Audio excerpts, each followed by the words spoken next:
आप सभी के हृदय में विराजमान परमात्मा को मेरी राम राम। भरत जी समूची अयोध्या के साथ चित्रकूट की ओर प्रस्थान कर चुके हैं। मार्ग में वे श्रृंगवेरपुर में निषाद राज गुह से मिले हैं।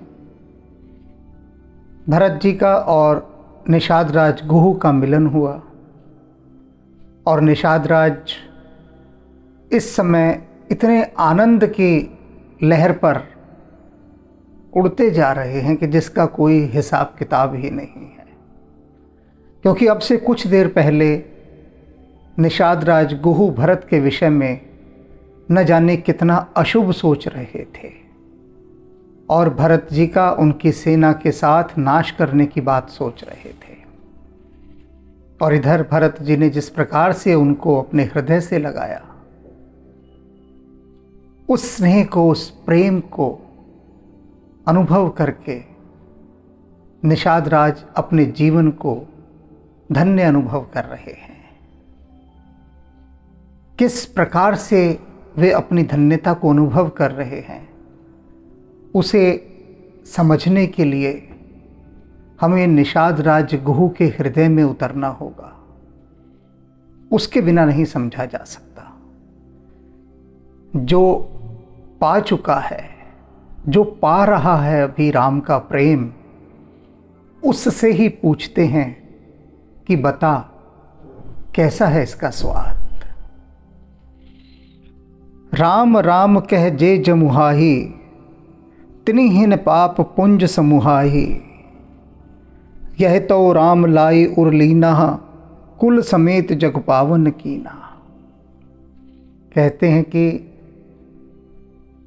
जब व्यक्ति जमाही लेता है, उबासी लेता है, तो उस समय उबासी लेते समय भी यदि कोई राम राम बोलता है तो क्या होता है, जो आस पास तिन्हिन पाप पुंज समूहाही, पापों का जो पुंज आस पास होता है, उस समय जब वह जमाही लेते हुए राम राम बोलता है तो पापों का वह पुंज दूर चला जाता है, समाप्त हो जाता है।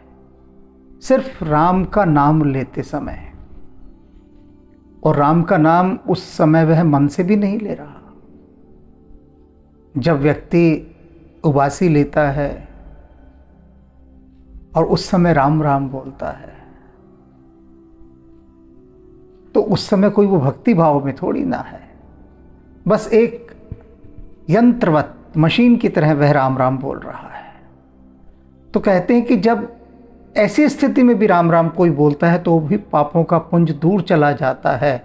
तो इधर निषाद राज गुह के साथ क्या घटा, उसको कोई कैसे सोच सकता है, क्योंकि उसको तो स्वयं प्रभु श्री राम ने आगे बढ़कर अपने हृदय से लगा लिया।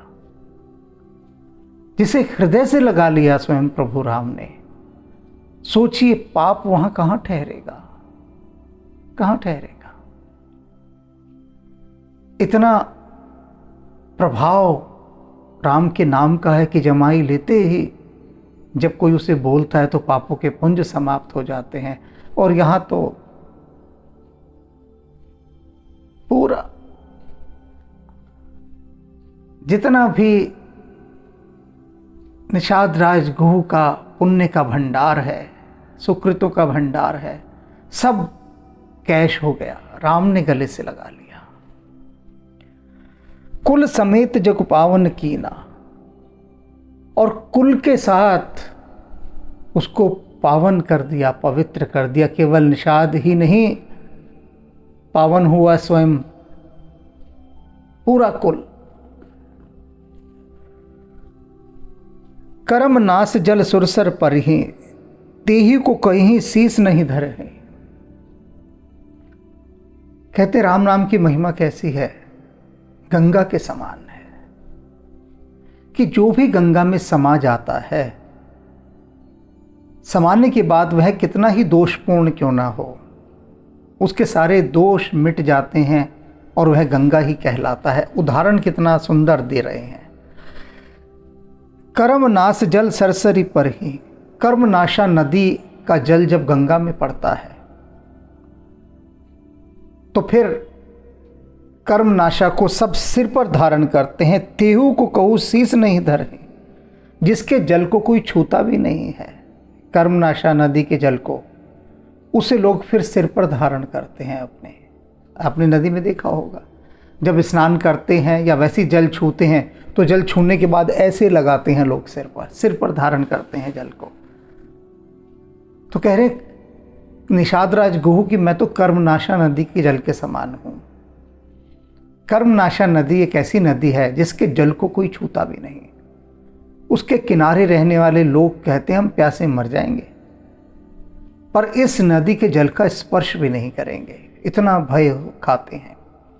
अब ये कर्मनाशा नदी की कहानी क्या है ये भी समझ लो। क्या है कि बिहार में कैमूर नाम का स्थान है, जिला, उस जिले से ये नदी निकलती है और उत्तर प्रदेश के सोनभद्र, चंदौली, वाराणसी और गाजीपुर होती हुई ये फिर बिहार के बक्सर जिले में चौसा ग्राम में जाकर गंगा में मिल जाती है। ये इसकी यात्रा है।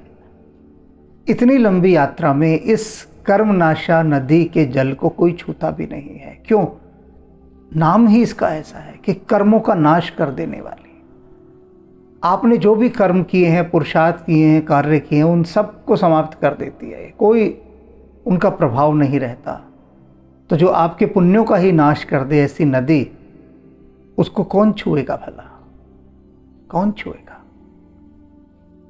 लेकिन वही कर्मनाशा नदी जब आगे जाकर गंगा में मिल जाती है तो कोई याद नहीं रखता कि ये कर्मनाशा नदी है, फिर तो सब उसे गंगा ही कहते हैं।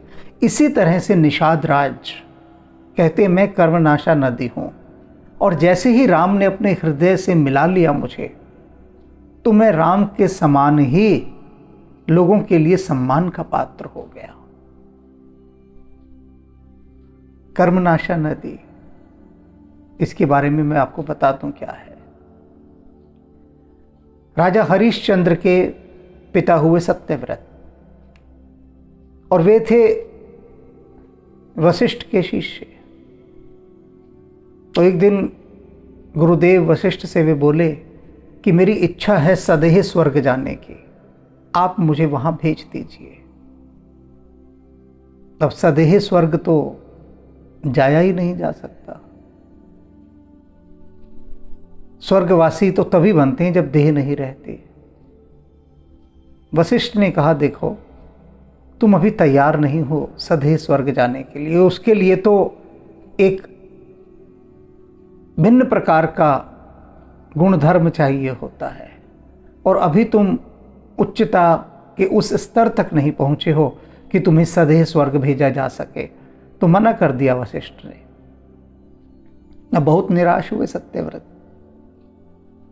इच्छा है सदेह स्वर्ग जाने की, तो क्या करें? तो वे पहुंचे विश्वामित्र के पास। विश्वामित्र भी बहुत पहुंचे हुए सिद्ध तपस्वी पहुंचे उनके पास और कहते हैं मुनि श्रेष्ठ, हे ऋषि श्रेष्ठ, मैं सदेह स्वर्ग जाना चाहता हूं।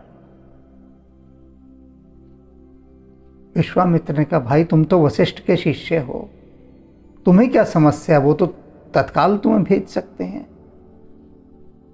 सत्यव्रत ने कहा मैंने उनसे निवेदन किया था पर उन्होंने मना कर दिया। उन्होंने कहा नहीं, तुम पात्र नहीं हो स्वर्ग जाने के।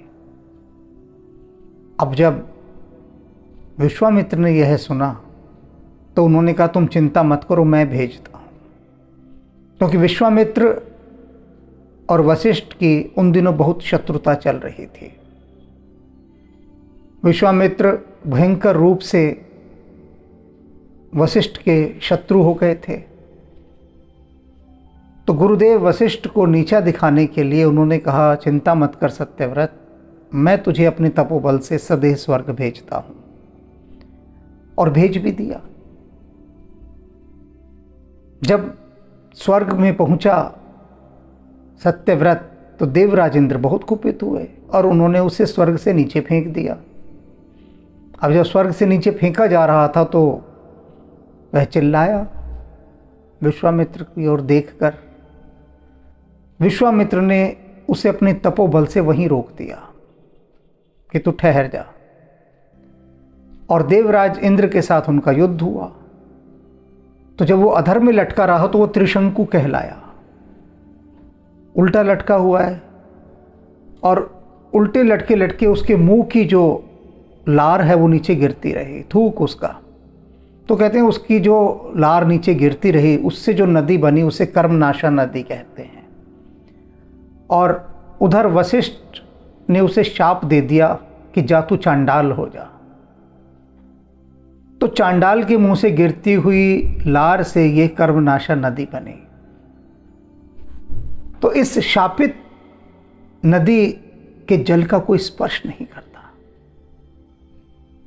किंतु जब ये नदी गंगा में जाकर गिर जाती है तब इसका सारा शाप समाप्त हो जाता है।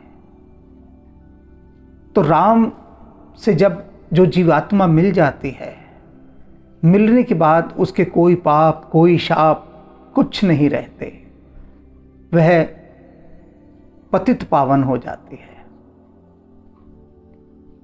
निषाद राज गुहू कह रहे हैं, मैं भी प्रभु श्री राम के द्वारा ऐसे ही पावन कर दिया गया हूँ, और न केवल मैं, मेरा पूरा कुल, और वह कुल संसार में अब प्रतिष्ठित हो गया है, यश का भागी हो गया है।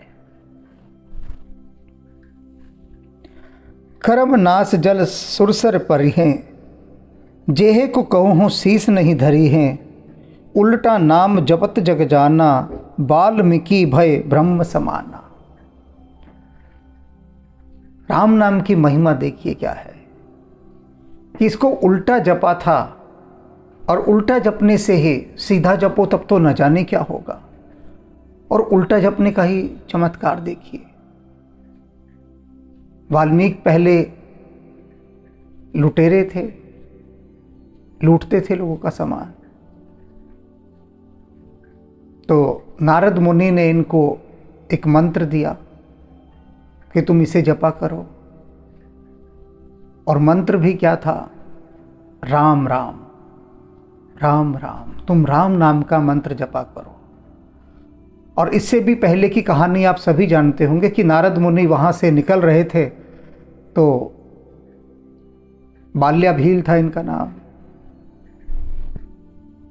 तो बाल्याभील ने कहा कि जो है सब दे दो। तो नारद ने कहा मेरे पास तो ये एक तारा है और नाम है, बस नाम की संपदा है। तो उसने कहा वही दे दो, मैं तो लुटेरा हूँ, लूटना जानता हूँ, जो संपदा है वही दे दो। तो नारद मुनि ने कहा मैं दे देता हूँ, लेकिन एक काम कर, तू पहले अपने घर जा और पूछ सबसे कि जो तू पाप कर रहा है उस पाप में क्या वे तेरे भागी होंगे। बाल्याभील सरल था, क्रूर था, लेकिन सरल था। वह गया घर, पूछा उसने सभी से, पिता से पूछा, पत्नी से पूछा, पुत्र से पूछा। तो सभी ने कहा कि आप जो पाप कर रहे हैं उससे हमें क्या लेना देना, आपका धर्म है हमें लाके हमारा पालन पोषण करना, आपके पापों से हमें कोई लेना देना नहीं, और हम आपके पापों में साझेदार भी नहीं होंगे। जो पाप आप कर रहे हैं उसका दंड भी आप ही को भोगना पड़ेगा, हम क्यों भोगें। तो यह सुनकर बाल्याभील को बड़ा खेद हुआ कि जिनके लिए मैं ये सब कर रहा हूँ, मारा मारा फिर रहा हूँ, पाप कर रहा हूँ, वही कह रहे हैं हम पाप में भागी नहीं होंगे। लौट कर नारद के पास आया, और संसार में यही हो रहा है, यही हो रहा है। बाल्याभील तो सभी बने हुए हैं, लेकिन वाल्मीकि तो एक ही बन पाते हैं, एक ही। सभी को देखो लूट रहे हैं संसार को। अब जिससे पूछो कि तू इतनी रिश्वत ले रहा है, भ्रष्टाचार कर रहा है, बेईमानी कर रहा है, धोखाधड़ी से पैसा कमा रहा है, किसके लिए? क्या कहता है? एक ही जवाब होगा, अपने परिवार के लिए, अपने बच्चों के लिए, और किसके लिए करना। मैंने अनेक लोग देखे हैं और देखता भी हूं, बेहिसाब दौलत बेईमानी की कमा रहे हैं, बेहिसाब। एक तो होता है हिसाब और एक होता है बेहिसाब। बेहिसाब दौलत इकट्ठी कर रखी है बेईमानी से, लेकिन थमे नहीं है, करते ही जा रहे हैं, करते ही जा रहे हैं। पूछो क्यों? कहते हैं अपने बच्चों के लिए कर रहे हैं, अपने परिवार के लिए कर रहे हैं।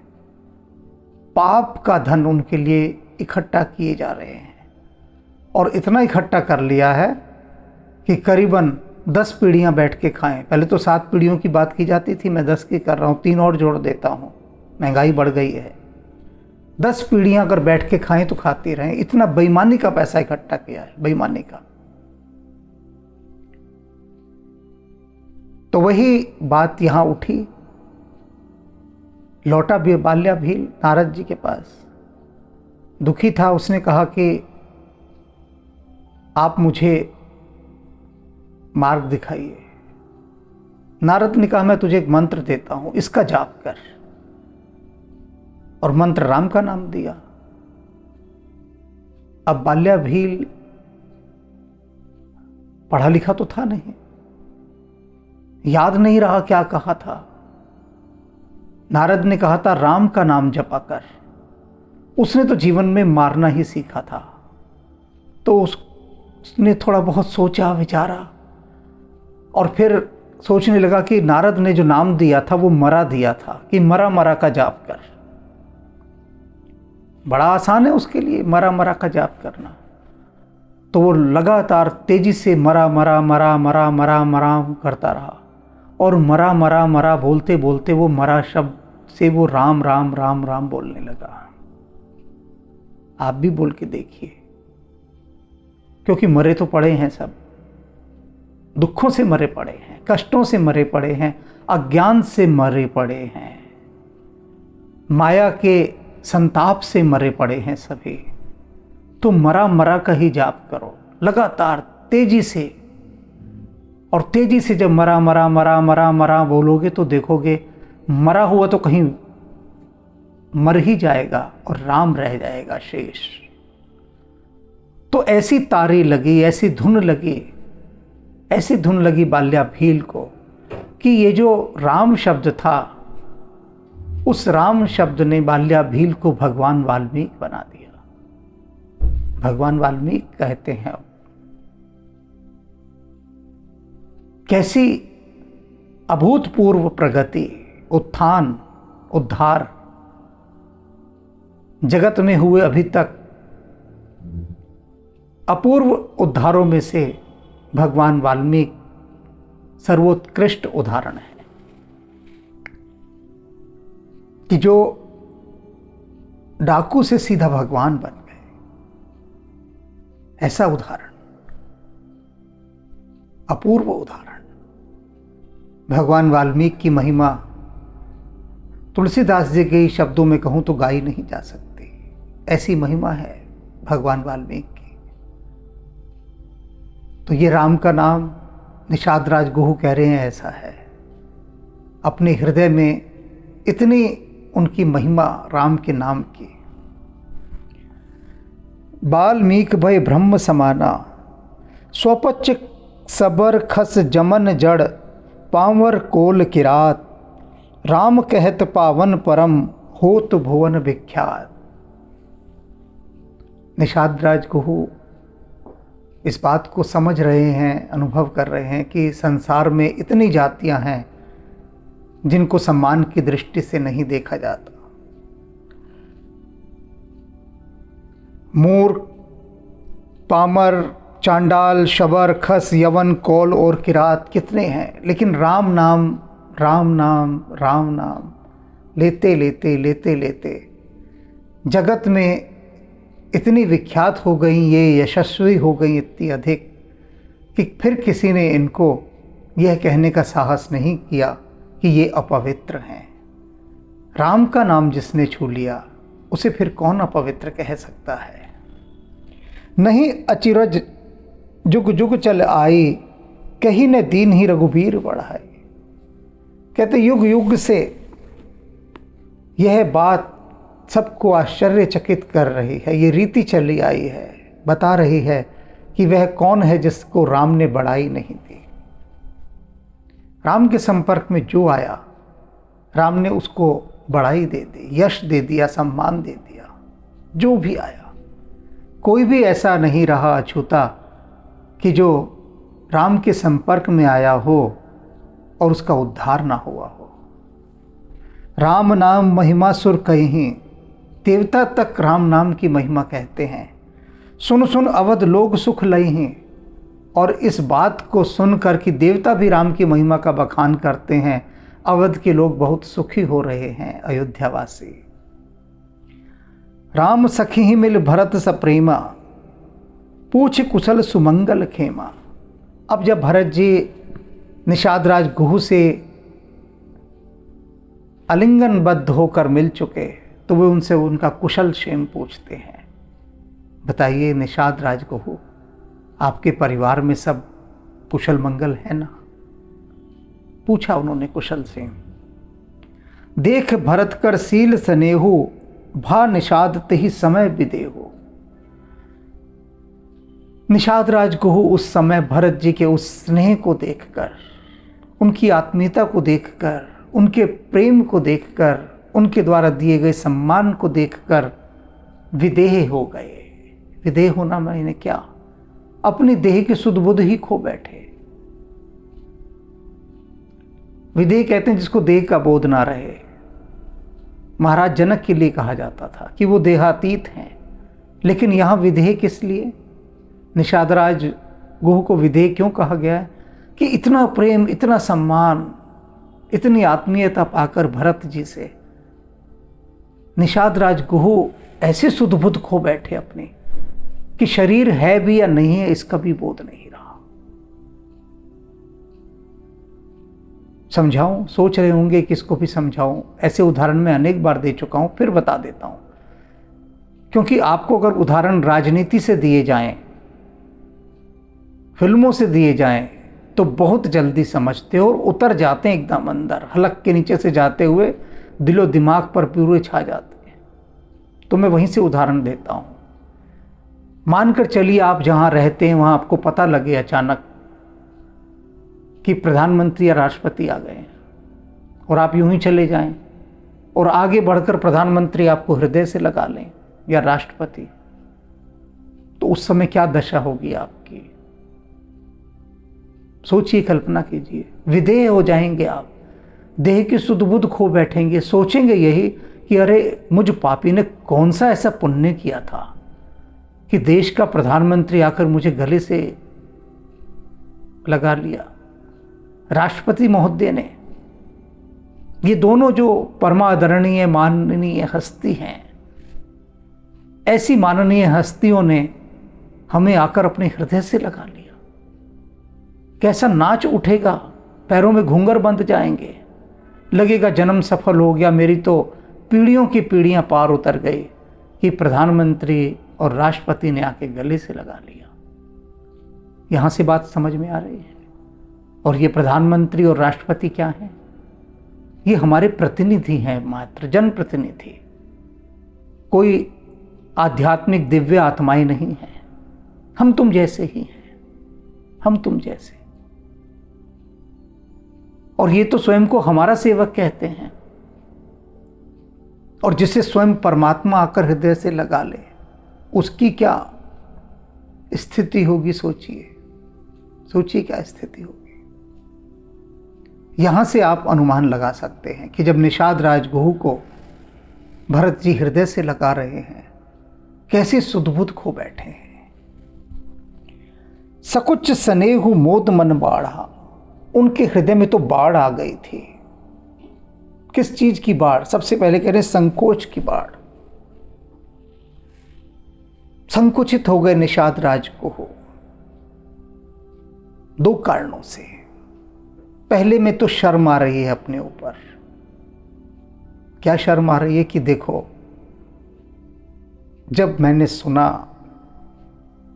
कि राम के छोटे भाई भरत अपनी सेना सहित आ रहे हैं, तो मेरे मन में जो विचार आया था, कितना कुत्सित विचार, कुविचार था कि भरत को मैं मार डालूंगा, उसके घोड़े, उसकी सेना, उसके रथ सबको नष्ट कर दूंगा। भरत से युद्ध करने का, उसको मार डालने का विचार मेरे मन में आया। तो आत्मग्लानि हो रही है, संकोच हो रहा है। कि मैं कैसा अधम, कैसा पापी, कि अपने प्रभु श्री राम के छोटे भाई के विषय में ऐसा सोच रहा था। और ये कैसे आनंदित होकर, उत्साहित होकर, प्रेम और आत्मीयता से भरकर मुझे हृदय से लगा रहे हैं। संकोच। और फिर दूसरा संकोच क्या, कि सारा संसार हमें अछूत मानता है, हमारी छाया भी पड़ जाए तो स्नान करने चला जाता है, और इन्हें कोई कुछ हो ही नहीं रहा, कुछ भी नहीं। ऐसे प्रेम से भरे। अभी मैंने उदाहरण दिया ना कि हमारे माननीय प्रधानमंत्री या माननीय राष्ट्रपति आपको हृदय से लगाएं, तो आप भी संकोच से भर जाएंगे कि अरे, हम तो पैर छूना चाह रहे हैं और ये हमें हृदय से लगा रहे हैं। नहीं नहीं, हमारा स्थान तो आपके चरणों में है। और वे कहें नहीं, हम आपको हृदय से लगा रहे हैं, आपका स्थान हृदय में है, तो कैसे संकोच से भर जाएंगे आप। समझ रहे होंगे ना? बिल्कुल, अब तो समझ ही जाएंगे आप। तो संकोच, और फिर क्या, स्नेहु मोद मन बाढ़ा। स्नेह, आनंद और प्रेम की बाढ़ अंदर आ गई है, इतना बढ़ गया है। बढ़ेगा ही, स्वाभाविक रूप से बढ़ेगा। भरत ही चितवत एक टक ठाड़ा। और उसका परिणाम क्या हुआ कि निषाद राज गुहु टकटकी लगाकर, जैसे कि पत्थर की मूर्ति हो गए हों, भरत जी को ही देखे जा रहे हैं, भरत जी को देखते ही जा रहे हैं। लगातार टकटकी बांधकर सुध बुध खो बैठे हैं। देह की बोध चली गई है, देह का बोध। समझ ही नहीं आ रहा कि ये हुआ क्या। इतना प्रेम बरसा, इतना प्रेम बरसा। परमात्मा जब सागर बनकर किसी बूंद के ऊपर गिर जाता है, दो स्थितियां होती है। एक तो कबीर साहब कहते हैं बूंद समुद्र समाना, जिसमें अगर बूंद सागर में जाकर गिर जाए तो सागर हो जाती है। लेकिन इससे दूसरा पक्ष भी होता है कि सागर ही बूंद पर आकर गिर जाए, तब यहां वही स्थिति है। बूंद है निषाद राय, महासागर हैं राम, महासागर हैं भरत जी। तो सागर ही बूंद के ऊपर आकर पूरा गिर गया, तो बूंद तो हैरान होगी ही हैरान। और बूंद सागर को कहां संभाल पाएगी, सुध बुध खो बैठेगी। और खो ही बैठे हैं निषाद राज को अपनी सुध बुध। भरत ही चितवत एक टक ठाड़ा, धर धीरज पद बंदी बहोरी, विनय सप्रेम करत कर जोरी। किसी तरह से अपने को धैर्य धारण करके उन्होंने सामान्य किया, नॉर्मल किया अपने को, खुद को, कि हर समय तो ऐसे नहीं खड़े रहेंगे ना, टकटकी बांधे। तो थोड़ा अपने को ठीक किया, हिम्मत बंधाई, धैर्य धारण किया। और फिर हाथ जोड़कर विनम्र वाणी में भरत जी से क्या कहते हैं निषाद राज को हो। कुशल मूल पद पंकज पेखी, मैं तिहु काल कुशल निज लेखी। कि आपके जो चरण कमल है ना भरत जी, वो सब मंगलों का मूल है। और ये जो मंगल के मूल हैं आपके चरण कमल, इनके अंदर मैं तिहु काल कुशल निज लेखी। तीनों कालों में मैंने अपना कुशल यहां देख लिया है कि मेरा कुशल हर काल में सिर्फ आपके इन चरण कमलों में ही है। अब प्रभु परम अनुग्रह तोरे, सहित कोटिकुल मंगल मोरे। अब आपके अनुग्रह से, आपने जो इतना प्रेम मुझ पर बरसाया है, इससे मेरे जो आने वाले करोड़ों कुल हैं वे भी पार उतर गए हैं, उनका भी उद्धार हो गया है आपके इस अनुग्रह से, इस प्रेम से।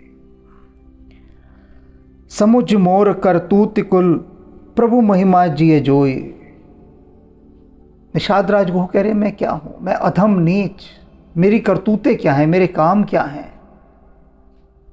मेरे काम, मेरी करतूतें, मेरा कुल सब अधम है। लेकिन इस सब के बाद भी प्रभु श्री राम ने अहेतु की कृपा करके मुझे अपनाया, मुझे अपने हृदय से लगा लिया। उन्होंने देखा ही नहीं कि मैं किस जाति का हूँ, मेरे काम क्या हैं, करतूते क्या हैं, हृदय कैसा है, कुछ नहीं देखा, बस आगे बढ़कर मुझे अपने हृदय से लगा लिया। जो न भजई रघुबीर पद, जग विधि वंचित सोए। निषाद राज गुहू ने यहाँ बहुत बड़ी बात कह दी है, बहुत गहरी बात। ना समझों ने अगर इस बात को समझ लिया, उनकी समझ के दरवाजे खुल जाएंगे। वे लोग जो राम के विषय में न कहने योग्य बातें कहते रहते हैं, वे इस बात को यहां समझ लें। क्यों कहते रहते हैं ये समझ लें, अब बाकी लोग भी समझ लें। वे जो दिव्य आत्माओं के विषय में अशोभनीय बातें कहते हैं, न कहने योग्य व योग्य बातें कहते हैं, वे समझ ले क्यों कहते हैं। देखो, इंसान ही इंसान को धोखा नहीं देता। निषाद राज गुहू यहां ये बात कह रहे हैं। हम लोग कहते हैं ना कि उसने धोखा दिया। किस चीज का धोखा दिया? सोचो, एक ही धोखा है सारे संसार में कि कोई आपकी दौलत छीन ले, बस, और कोई धोखा नहीं। आप किसी से भी पूछ लो, किसी को अगर कोई व्यक्ति कह रहा है कि वो धोखेबाज है, तो इसका मतलब क्या हुआ कि उसने उसकी दौलत छीनी है। एक ही धोखा है और कोई धोखा नहीं। आप किसी की दौलत छीन लो, आप धोखेबाज हो गए, वरना और क्या धोखा देंगे आप? और कोई धोखा देने को है ही नहीं। या कुछ पैसा ही छीनना धोखा है, धन संपत्ति छीनना, या जिसे आप अपनी दौलत मानते हैं वो कोई छीन कर ले जाए, वो धोखा है। तो निषाद राज गुहू का जो वाक्य यहाँ ये कह रहा है कि इंसान ही इंसान को धोखा नहीं देता। विधाता भी बड़ा धोखेबाज है, बड़ा धोखेबाज। वह भी इंसानों को धोखा देता है। कैसे धोखा देता है समझ लो, बहुत गहरी बात है। जो न भजई रघुबीर पद जग, कहते इस संसार में जो भगवान श्री राम के चरण कमलों को नहीं भजता, भगवान श्री राम के चरण कमलों में अपना मन नहीं टिकाता, समझ लो विधाता के द्वारा वह ठगा गया है। ठग लिया विधाता ने उसे, उसके भीतर भक्ति डाली नहीं, धोखा दे दिया। राम के विषय में क्या क्या लोग कहते हैं, क्यों कहते हैं? ये वही लोग हैं जिनको विधाता ने बड़ा ठग लिया है, वंचित कर दिया है, वंचना की उनके साथ, छल किया, धोखाधड़ी की। करना नहीं चाहिए था, परमात्मा को करना नहीं चाहिए था। वन मार्ग में जब राम और सीता जा रहे हैं, तब देवता कह रहे हैं कि विधाता ने कुछ लोगों के पुण्यों का, सुकृतों का उनको क्या फल दिया कि उनके हृदय में राम की प्रीति डाल दी। वे विशेष सौभाग्यशाली लोग हैं जिनके हृदय में विधाता प्रीति डालकर भेजता है श्री राम के प्रति। जैसे कि विधाता ने खुद अपने हाथों से बहुत विश्राम के क्षणों में उनको गढ़ा हो। वे लोग जिनकी प्रीति श्री राम के चरणों में है, वे विधाता के द्वारा किसी फुर्सत के लम्हों में बनाए गए हैं। बहुत खास लोग हैं। और वो लोग जिनके हृदय में राम की प्रीति नहीं डाली, उनको विधाता ने ठग लिया है। उनको कहा, जाओ, दुनिया की सबसे बड़ी दौलत से महरूम करके तुम्हें इस जमीन पर मैं भेजता हूं। धरती पर भिखारियों की तरह तुम जाओगे, भिखारी ही रहोगे। हीरे जवाहरात इकट्ठे कर लोगे, कंकड़ पत्थर हैं वो। राम रतन धन पायो, वो धन नहीं दूंगा तुमको। तो अब ये समझ सबको आ जानी चाहिए बात। जिनको विधाता ने धोखा देकर यहां भेजा, धोखाधड़ी की उनके साथ, उनकी असली दौलत छीन ली, वो सीक्रेट यहां पर हमने लीक आउट कर दिया, वो भेद खोल दिया है। तो अब वे लोग विधाता को ठग लें, जरा धोखा देते हैं कि तुमने तो हमें प्रभु श्री राम के चरणों की प्रीति नहीं दी थी, लेकिन चिंता ना करो, हमने तुम्हारे भक्तों से ले ली, जिनको तुमने देकर भेजी थी उन्होंने हमें दे दी, और दे दी तो पूरी मिल गई। ये एक ऐसी संपत्ति है, ऐसी संपत्ति है, यदि आप किसी दूसरे को दोगे ना तो मीराबाई के शब्दों में दिन दिन बढ़त सवायो, खर्च ना चोर न लई है, ना खर्ची जा सकती ना चोर ले सकता। अगर आपने किसी को दे दी राम नाम की संपदा तो जिसको देंगे उसके पास तो पूरी जाएगी, आपके पास बढ़ जाएगी। लेकिन ये इसकी विशेषता है कि जितना खर्चोगे उतना बढ़ेगी। ऐसी संपदा है ये राम नाम की, अद्भुत चमत्कारिक। सामान्यतः स्वभाव क्या होता है धन का, खर्चोगे तो घटेगा, लेकिन राम रूपी धन जितना खर्चोगे उतना बढ़ेगा, ऐसा अन्य कोई धन नहीं है। तो निषाद राज गुहू की बात को समझ लें वे लोग जो विधाता के द्वारा वंचित किए गए हैं, ठगे गए हैं। कपटी कायर कुमति कुजाति लोक वेद बाहर सब भाते। निषाद राज गुहू कह रहे हैं मैं तो कपटी हूँ, कायर हूँ, नीच जाति का हूँ, और हर प्रकार से लोगों की प्रचलित मान्यताओं के अनुसार मैं जाति से बाहर हूँ। किंतु राम कीन्ही आपन जब हीते भयहु भुवन भूषण तब हीते। लेकिन जब से राम ने मुझे अपने हृदय से लगाया है तब से मैं पूरे संसार का आभूषण बन गया हूँ। लोग सम्मान से मुझे देखते हैं जब से राम ने हृदय से लगाया। जो लोग ये कहते थे कि ये अछूत है, हमें छूना नहीं है, उनकी हिम्मत नहीं है कहने की अब, क्योंकि कोई ये कह नहीं पाता। अगर कोई कहेगा तो दूसरा कहेगा कि अरे मूर्ख, अछूत कहता है तो निषाद राज को, अछूत है ये, जिसे प्रभु राम ने आगे बढ़कर हृदय से लगा लिया। अछूत होते तो प्रभु श्री राम भला हृदय से लगाते, और जब उन्होंने हृदय से लगा लिया इनको, पारस ने जब लोहे को हृदय से लगा लिया तो लोहा तो सोना हो गया ना, और सोने से मूल्यवान भला कौन कौन हो सकता है। किसी की हिम्मत नहीं थी उसके बाद किसी को यह कहने की कि यह छोटी जाति का है, इसको छुएंगे तो पाप लगेगा। राम ने एक ऐसी क्रांतिकारी घोषणा निषाद राज गुहू को हृदय से लगाकर वहां कर दी थी। राम कहीं ढिंडोरा नहीं पीटते किसी तरह का, कोई नारेबाजी नहीं करते हैं राम कि मैं ये कर दूंगा, मैं वो कर दूंगा, छुआछूत मिटाओ, ये करो। राम ने कोई नारेबाजी वहाँ नहीं की, कोई मीडिया नहीं आया कि देखिए देखिए राम इस अछूत निषाद राज को अपने गले से लगा रहे हैं। कोई चैनल्स नहीं आए वहाँ पर, एक शब्द राम ने नहीं कहा, एक शब्द। राम कोई ढोल नहीं पीटते हैं, कोई ढिंडोरा नहीं पीटते, राम सिर्फ कार्य करते हैं, उदाहरण मिसाल ये देते हैं, चुपचाप, वो भी बिना कुछ कहे, सहज रूप से। किसी भी बुराई को समाप्त करने के लिए राम ने कोई ढोल नहीं पीटा, कोई विज्ञापन, कोई पब्लिसिटी बैनर पूरे अयोध्या में नहीं लगाए। निषाद राज गुहू को हृदय से लगाने के बाद कहीं बैनर नहीं लगे जगह जगह जाकर, कहीं भी नहीं। राम ने यदि आदर्श पुत्र होने की मिसाल रखी तो पिता की आज्ञा से वन को चले गए, कोई लड़ाई झगड़ा नहीं किया, कहीं से भी किसी को दोष नहीं दिया। तो राम उदाहरण स्थापित करते हैं अपने कार्यों से।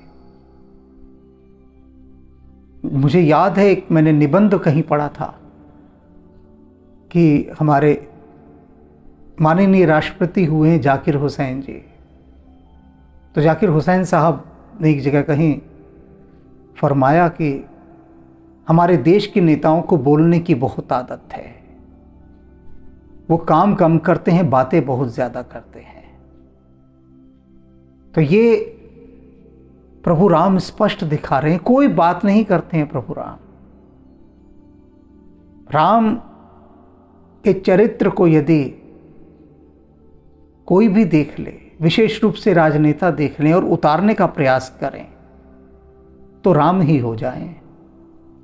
पर बहुत कठिन है डगरपन घटकी, कैसे भर लाऊं मदवा से मस्ती। बहुत कठिन है डगर, बहुत कठिन है। तो निषाद राज गुह कह रहे हैं कि मुझे तो उन्होंने संसार का आभूषण बना दिया, ऐसे अपने हृदय से लगाया। ऐसे गहरे भाव के साथ निषाद राज गुह अपनी इस बात को कह रहे हैं। देख प्रीत सुनि विनय सुहाई, मिलहु बहोर भरत लघु भाई। और उसके बाद निषाद राज गुह की इस प्रीति को, इस प्रेम को देखकर, आत्मीयता को देखकर शत्रुघ्न जी भी उनसे आगे हृदय से मिलते हैं बढ़कर, भरत जी के ही समान। शत्रुघ्न जी से भी मिलना हो गया। अब कही निषाद निज नाम सुबानी, सादर सकल जोहारी रानी। निषाद राज गुह अब दशरथ की रानियों को अपना नाम ले लेकर उनकी वंदना कर रहे हैं, उनका जोहार कर रहे हैं, अपना परिचय दे रहे हैं सबको। जान लखन सम देहि असीसा, ज्यों सुखी सहे लाख बरीसा। अब वे सभी रानियां दशरथ की निषाद राज गुह को कैसे देख रही हैं, ये देखो। बहुत ऊंची बातें हैं, बहुत ऊंची। जान लखन सम देहि असीसा, ऐसा लग रहा है कि जैसे लक्ष्मण है वो, निषाद राज गुह नहीं है। निषाद राज गुह को लक्ष्मण समझकर आशीर्वाद दे रही हैं। ज्यों हो सुखी सै लाख बरीसा, कह रही हैं तुम सुख के साथ जियो और 1 लाख वर्ष तक जियो, लाखों वर्षों तक जियो। निषाद राज को अमर होने का ही वरदान दे दिया जैसे। निरख निषाद नगर नर नारी, भय सुखी जनु नखल निहारी। अयोध्या, पूरी अयोध्या आई हुई है वहां पर। अयोध्यावासी निषाद राज गुह को ऐसे देख रहे हैं प्रेम से कि जैसे कि वो लक्ष्मण को देख रहे हों। लक्ष्मण जी राम जी के साथ आए थे ना उनकी सेवा में, और राम अपने मित्र निषाद राज गुह के पास ठहरे, निषाद राज का सत्कार स्वीकार किया। निषाद राज ने कितनी आओ भगत की, लगा कि जैसे लक्ष्मण ही है, निषाद राज नहीं है, ये तो लक्ष्मण ही है। कहीं ही लय हूं यही जीवन लाहू। और क्या कह रही है पूरी अयोध्या, कह रही कि भैया ये जीवन का जो वास्तविक लाभ है ना, वास्तविक पुण्य, वह तो निषाद राज गुह ने कमाया है। भेंट हूं राम भद्र भरी भाव, जिसे प्रभु श्री राम ने अपनी भुजाओं में भरकर हृदय से लगा लिया। क्या सौभाग्य है निषाद राज का, स्वयं आगे बढ़कर हृदय से लगाए रखा प्रभु राम ने। जीवन का सच्चा लाभ तो निषाद राज को ही मिला। सुन निषाद निज भाग बढ़ाई, प्रमुदित मन लई चलेहूं लेवाई। अपने भाग्य की ये बढ़ाई सुनकर अयोध्या वासियों से कि वो कितना बड़भागी बता रहे हैं निषाद राज को, निषाद राज के आनंद की सीमा नहीं रही।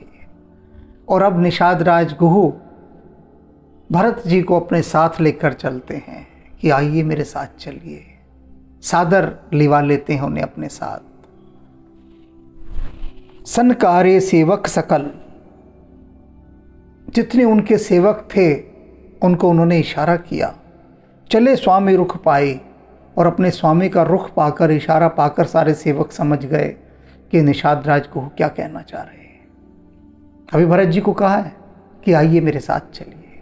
क्या मतलब है इसका, कि सेवकों को कहा कि सुनो, तैयारियां करो इनके स्वागत की, सत्कार की। घर तरुतर सर बाग बन पास बनाए ही जाए, कि अब रात्रि को इनको विश्राम कराना है सभी को।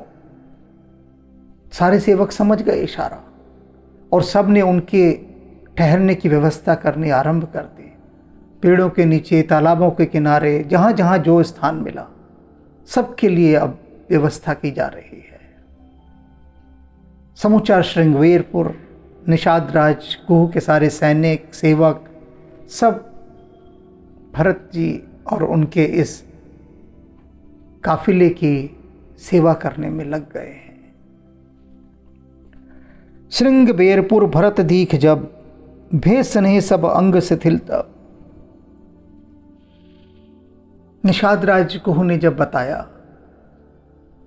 भरत जी को कि देखो प्रभु राम इन इन रास्तों से गए थे, यहाँ यहाँ ठहरे, यह सब सुनकर भरत जी के सारे अंग स्नेह के वशीभूत होकर शिथिल हो गए।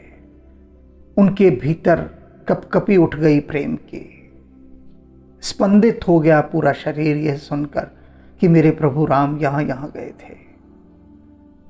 सारा कुछ अब निषाद राज को उनको दिखा रहे हैं। सोहत दिए निषाद हूँ लागो, जनु तन धरे विनय अनुरागो। चल रहे हैं निषाद राज को बताते हुए, और चलते चलते भरत जी ने उनको लाग दे दिया। लाग दे दिया माने जब दो मित्र चलते हैं तो एक मित्र दूसरे मित्र के कंधे पर हाथ रख के बातें करते हुए चलता है प्रेम पूर्वक। तो भरत जी ने निषाद राज के कंधे पर अपना हाथ रखा और कंधे पर हाथ रखकर चलते चलते बातें कर रहे हैं। और कैसे लग रहे हैं? तुलसीदास जी कह रहे हैं ऐसा लग रहा है, ऐसा लग रहा है तनु जन धरे विनय अनुरागे। जैसे विनम्रता और प्रेम ये दोनों शरीर धारण करके साथ साथ जा रहे हैं, साथ साथ। ये भरत और निषाद राज नहीं जा रहे। भरत के रूप में जैसे साक्षात प्रेम हो, विनय के रूप में जैसे साक्षात निषाद राज हो, और इन दोनों ने शरीर धारण कर लिया हो, ऐसे चल रहे हैं। ए विद भरत सेन सब संगा, दीख जाई जग पावनी गंगा। भरत जी अपनी सेना के साथ, निषाद राज गुह सब चलते जा रहे हैं और उन्होंने गंगा को देखा आगे जाकर। निषाद राज गुह ने दिखाया कि ये गंगा है प्रभु। राम घाट कहे कीनु प्रणामा, और निषाद राज गुह कहते हैं ये राम घाट है, राम घाट। भरत जी पूछते हैं कैसा राम घाट? भा मन मगन मिले जनु रामा। निषाद राज गुह कहते हैं इस स्थान पर बैठकर प्रभु श्री राम ने संध्या की, पूजन किया, ध्यान किया, यह वह स्थान है।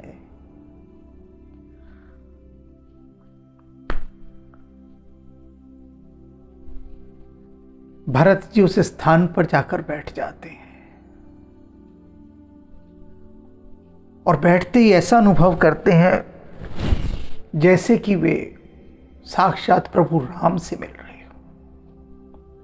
उस स्थान के साथ इतनी तारतम्यता, इतनी आत्मीयता, इतनी एकरूपता स्थापित कर ली भरत जी ने कि मेरे प्रभु श्री राम यहां बैठे थे।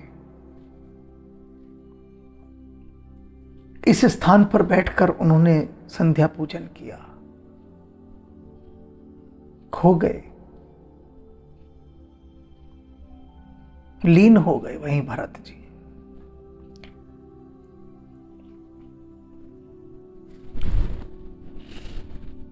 करही प्रणाम नगर नर नारी, मुदित ब्रह्मय बार निहारी। नगर के सब नर नारी उस स्थान को प्रणाम कर रहे हैं।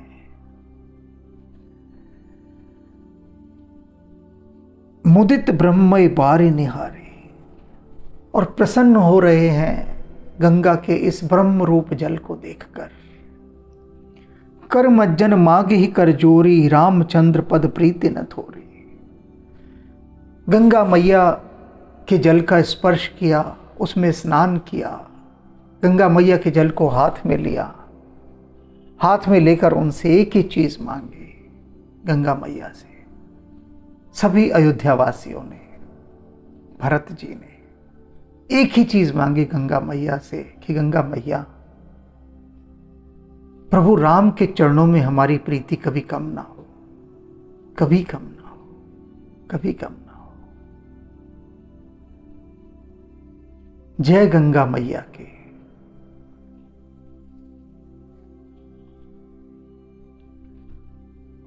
जय गंगा मैया की। आप सभी भी अपने अपने अंजुरी में थोड़ा सा गंगा जल लीजिए, सभी के घर पर होगा।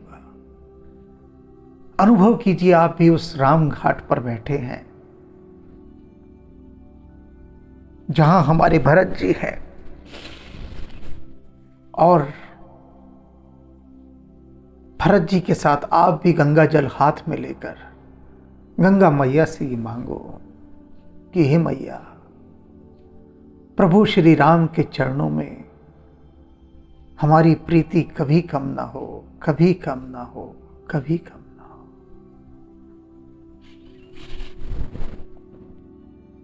सीताराम सीताराम सीताराम कहिए, जाहि विध राखे राम ताहि विध रहिए। सीताराम सीताराम सीताराम कहिए, जाहि विध राखे राम ताहि विध रहिए। सीताराम सीताराम सीताराम कहिए, सीताराम सीताराम सीताराम कहिए, जाहि विध राखे राम ताहि विध रहिए। जाहि विध राखे राम ताहि विध रहिए। सीताराम सीताराम सीताराम कहिए, जाहि विध राखे राम ताहि विध रहिए। जाहि विध राखे राम ताहि विध रहिए। सीताराम सीताराम सीताराम कहिए, जाहि विध राखे राम ताहि विध रहिए। सीताराम सीताराम सीताराम कहिए, सीताराम सीताराम सीताराम कहिए, जाहि विध राखे राम ताहि विध रहिए। जाहि विध राखे राम ताहि विध रहिए। सीताराम सीताराम सीताराम कहिए, जाहि विध राखे राम ताहि विध रहिए। जाहि विध राखे राम ताहि विध रहिए। सीताराम सीताराम सीताराम कहिए, जाहि विध राखे राम ताहि विध रहिए। जाहि विध राखे राम ताहि विध रहिए। सीताराम सीताराम सीताराम कहिए, जाहि विध राखे राम ताहि विध रहिए। जाहि विध राखे राम ताहि विध रहिए। जाहि विध राखे राम ताहि विध रहिए।